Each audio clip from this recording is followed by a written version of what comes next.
Praise the Lord. Hallelujah. ഇന്നത്തെ വൈകുന്നേരത്തെ ക്ലാസ്സിലൂടെ കർത്താവ് എനിക്ക് തന്ന ഒരു വലിയ ബോധ്യമെന്ന് പറയുന്നത്, ഞങ്ങളുടെ പ്രാർത്ഥനാ ഗ്രൂപ്പിൽ നിന്നും ആഴ്ചയിൽ ഒരു പ്രാവശ്യം രോഗികളെ സന്ദർശിക്കാൻ പോകും, പ്രത്യേകിച്ച് ഈ കിടപ്പ് രോഗികളെ. അപ്പോഴങ്ങനെ പോകുമ്പോൾ ചിലപ്പോഴൊക്കെ വീട്ടിൽ വന്നു കഴിയുമ്പോൾ ശരീരത്തിന് വളരെയേറെ അസ്വസ്ഥതകളൊക്കെ അനുഭവപ്പെടാറുണ്ട്. അത് പിറ്റേ ആഴ്ച പ്രാർത്ഥനാ ഗ്രൂപ്പ് അംഗങ്ങളോട് പറയുമ്പോൾ അവർ പറയുന്നത്, ഗ്രേസി, അത് അങ്ങനെ ഉണ്ടാകുന്നത് നമ്മൾ പ്രാർത്ഥിച്ച രോഗിയിലുള്ള ബന്ധനം നമ്മളിലേക്ക് പകരുന്നതാണ്. അപ്പോൾ ഒരുക്കം ശരിയാകഞ്ഞിട്ടാണ് അങ്ങനെ അസ്വസ്ഥത അനുഭവപ്പെടുന്നതെന്നാണ് പറഞ്ഞുകൊണ്ടിരുന്നത്. അപ്പോഴെൻ്റെ മനസ്സിലേക്ക് വരുന്നത്, ഇന്ന് രാവിലെ ഞാൻ ദേവാലയത്തിൽ പോയി വിശുദ്ധ കുർബാന സ്വീകരിച്ച വ്യക്തിയാണ്. ആ വിശുദ്ധ കുർബാന സ്വീകരിച്ചതിലൂടെ മരണത്തിനെയും പിശാചിനെയും ജയിച്ച മിശിഹാ തമ്പുരാൻ എൻ്റെ ഹൃദയത്തിലുള്ളപ്പോൾ ഈ പറയുന്ന ബന്ധനങ്ങൾ എങ്ങനെയാണ് എന്നെ ബാധിക്കുക? എന്നാൽ പറയുന്നത് നിസ്സാരക്കാരല്ല, വരദാനങ്ങളുള്ള വ്യക്തികൾ തന്നെയാണ്. അപ്പോൾ ഇതിലേതാണ് വിശ്വസനീയം? എനിക്ക് പലപ്പോഴും ഒരു ചിന്താക്കുഴപ്പം അങ്ങനെ ഉണ്ടായിരുന്നു.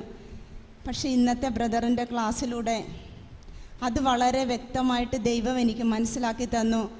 രോഗികളെന്ന് പറയുന്നത് ഈശോയുടെ പീഡാസഹനത്തിൽ പങ്കുചേരുന്നവരാണ് എന്നുള്ളത് എനിക്ക് അത് വളരെയേറെ ഉൾക്കാഴ്ച തന്നു. അപ്പോഴിനി ധൈര്യമായിട്ട് ഏത് രോഗിക്ക് വേണ്ടിയും പ്രാർത്ഥിക്കാം. മാത്രമല്ല എൻ്റെ കൂടെയുള്ള സഹോദരങ്ങൾക്ക് ഈ ഒരു പുതിയ ഉൾക്കാഴ്ച നൽകുകയും ചെയ്യാം. ഞാൻ ദൈവത്തിന് ഒത്തിരി നന്ദി പറയുന്നു.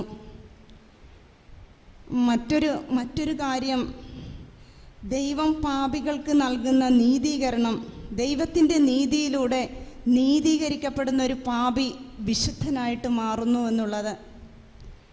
2 കൊറിന്ത്യർ 5:21, എന്തെന്നാൽ അവനിൽ നാം എല്ലാവരും ദൈവത്തിൻ്റെ നീതിയാകേണ്ടതിന് പാപം എന്തെന്നറിയാത്തവനെ ദൈവം നമുക്ക് വേണ്ടി പാപമാക്കി. ബ്രദർ അത് പറഞ്ഞുകൊണ്ടിരുന്നപ്പോൾ എൻ്റെ മനസ്സിലേക്ക് ഓടിക്കയറി വന്ന വചനമാണ്. നീതീകരിക്കപ്പെടുന്നതിൻ്റെ കാര്യങ്ങൾ, ദൈവത്തിൻ്റെ നീതിയെക്കുറിച്ച് പറഞ്ഞപ്പോൾ എൻ്റെ മനസ്സിലേക്ക് വന്ന വചനമാണ്. അതോടൊപ്പം തന്നെ ഇന്നത്തെ ആരാധനയിൽ യേശുവിൻ്റെ പിന്നാലെ ഞാൻ പോകുവാൻ എന്നെ ആത്മാവിൽ എന്ന വരികൾ പാടിയപ്പോൾ എനിക്കറിഞ്ഞൂടെ എൻ്റെ കണ്ണിൽ നിന്ന് കണ്ണുനീർ ധാരധാരയെ ഒഴുകുന്ന ഒരു അനുഭവം എനിക്കുണ്ടായി. കാരണം എൻ്റെ ജീവിതത്തെ തൊട്ടുകൊണ്ടാണ് ആ വരികൾ ഞാൻ പാടിയത്. 8 വർഷങ്ങൾക്ക് മുമ്പ് എൻ്റെ അമ്മച്ചി മരിച്ചുപോയി. എൻ്റെ അപ്പച്ചൻ മരിച്ചത് 6 മാസങ്ങൾക്ക് മുൻപാണ്. അപ്പോഴാ ഒരു മാതാപിതാക്കൾ നഷ്ടപ്പെട്ടതിൻ്റെ വേദന ജീവിതത്തിൽ പലപ്പോഴും ഒറ്റപ്പെടലുകളും കുറ്റപ്പെടുത്തലുകളും നിന്ദനങ്ങളും അപമാനങ്ങളുമൊക്കെ ഏൽക്കേണ്ടി വരുമ്പോൾ എൻ്റെ പിന്നിൽ ലോകമാണ്, എൻ്റെ മുന്നിൽ ക്രൂശതും, എങ്കിലും ഞാൻ നീങ്ങിടും എന്നൊക്കെ ഞാൻ പാടിയപ്പോൾ ശരിക്കും ഈശോയിലേക്ക് എൻ്റെ വേദന കൊടുത്തുകൊണ്ടാണ് ഞാൻ പാടിയത്.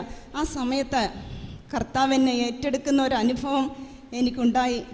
അതോടൊപ്പം തന്നെ ശിരസിൽ കൈവച്ച് പ്രാർത്ഥിക്കുന്ന സമയത്ത് പരിശുദ്ധാത്മാവിൻ്റെ ശക്തമായൊരു അഭിഷേകം, ഒരു അഗ്നിഗോളത്തിൽ നിൽക്കുന്ന ഒരു അനുഭവം എനിക്കുണ്ടായി.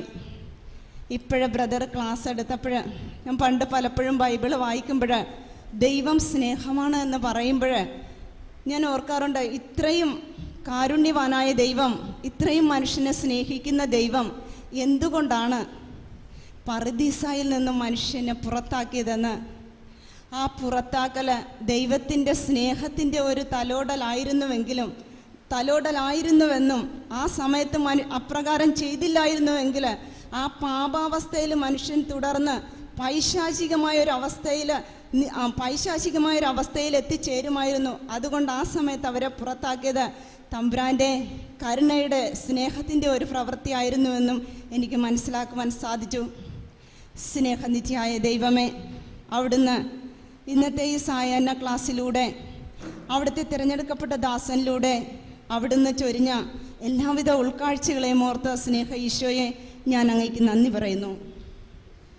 Praise the Lord. യേശുവേ സ്തോത്രം, യേശുവേ നന്ദി, യേശുവേ നന്ദി. Praise the Lord. ഇനി ആരെങ്കിലും